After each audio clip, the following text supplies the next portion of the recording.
जदि आपंक यात्रा समय रे बांती मुंड बुलाइबा एवं अस्थिरता भली समस्यार सामना करने को पड़ुछि तेबे बुझिबाकु पड़िबो जे आपणकर मोशन असुस्थता अछि। यात्रा करने को उत्साह थिबा लोक माने नूतन स्थान गुड़ी को भ्रमण करने को भल पाती, किंतु अनेक लोक जो माने यात्रा करती से माने मोशन असुस्थतार समस्या सम्मुखीन होगाकू पड़ी थाए। मोशन रोगर अर्थ हेउछि यात्रा समय बांती लागिबा।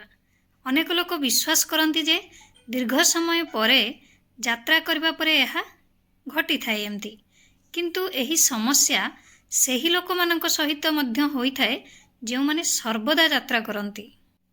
विशेषकर पार्वत्य अंचल रे भ्रमण समय रे बांती बंद करबा पई समस्ते संभाव्य प्रयास परे मध्य बांती आसी थाए। ताहले आसंतु एबे आमे जानिबा जे मोशन असुस्थता एक प्रमुख रोग नुहे, किंतु यह यात्रा समय रे जड़े व्यक्ति को विव्रत करिथाए।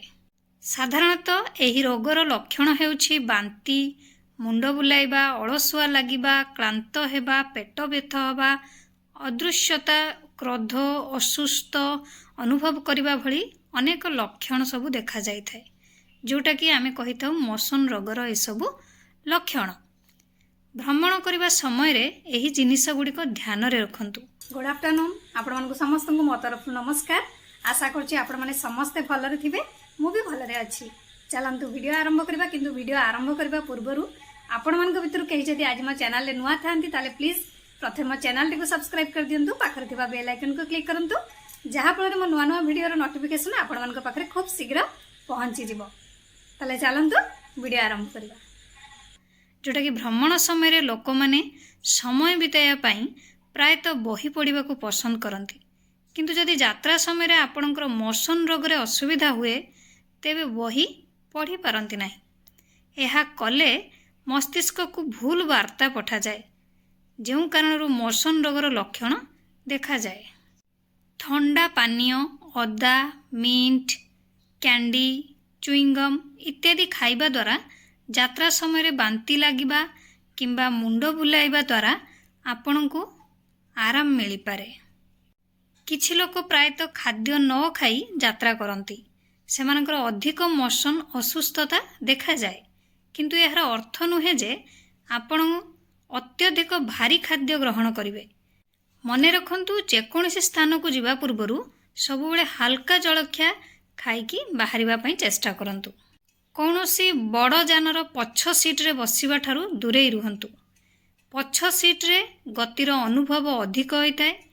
आपण गाड़ीर आग सीट्रे बसी पारिबे। जो मानकर बांती समस्या अच्छी से माने केबे भी पछरे बसिबे नाही।